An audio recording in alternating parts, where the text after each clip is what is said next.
இன்னைக்கு நம்ம வெண்டைக்காய் மோர் குழம்பு செய்ய போறோம். வாங்க எப்படி செய்யறதுன்னு பார்ப்போம். இப்போ 2 ஸ்பூன் அளவுக்கு எண்ணெய் ஊற்றிக்கிடுவோம். இப்போ வெண்டைக்காவை போட்டுக்கிறோம்.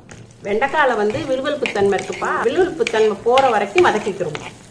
வெண்டைக்காய் நல்லா வதங்கிருச்சு, அதை எடுத்து தனியாக வச்சுக்கிடுவோம். இப்போ 4 பச்சை மிளகாய், 1 ஸ்பூனு சீரகம், 1 துண்டு அளவு இஞ்சி, கொஞ்சோண்டு தேங்காய், ஒரு 2 இன்ச் அளவுக்கு தேங்காய், ஒரு 10லேருந்து 15 கருவேப்பிலை போட்டுக்குவோம்.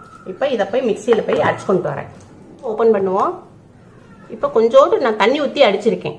ரொம்ப நைஸாக அடிக்கக்கூடாது, கொஞ்சம் பரபரப்பாக அரைச்சிக்கோங்க. இப்போ கேஸ் ஆன் பண்ணியிருக்கோம்.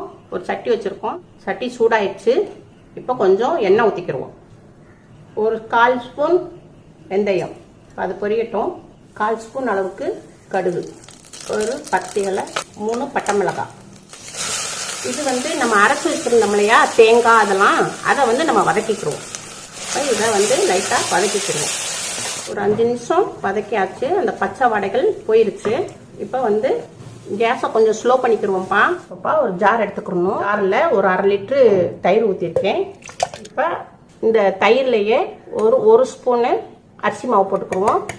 இது எதுக்கு போடுறோம்னா, மோர் குழம்பு வந்து உங்களுக்கு தண்ணியாக இருக்கும். இப்போ நம்ம அரிசி மாவு போட்டோம்னா கொஞ்சம் குழகுழப்பாக இருக்கும்.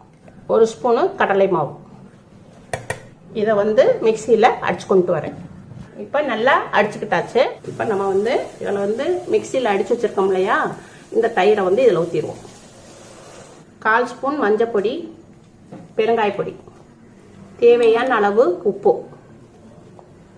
இப்போ இதில் நம்ம தண்ணி கலந்துக்குவோம். நம்மளுக்கு எவ்வளோ தண்ணி தேவையோ அந்த அளவுக்கு தண்ணி கலந்துக்குவோம்.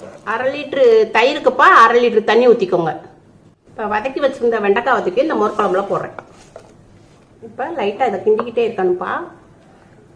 மோர் குழம்ப வந்து நம்ம வந்து கொதிக்க விடக்கூடாது. கொதிக்க விட்டுட்டோம்னா தயிர் வந்து திரஞ்சிரும். அதனால நம்ம வந்து சிம்மில் வச்சு இப்படி கிண்டிக்கிட்டு இருக்கணும். ரசம் பண்ணுற மாதிரி இது வந்து லைட்டாக நுர கட்டினவனையும் நம்ம கேஸ் ஆஃப் பண்ணிடணும். கொஞ்சம் மல்லி இலையை நறுக்கி போட்டுக்கிறோம். அவ்வளோதான்ப்பா.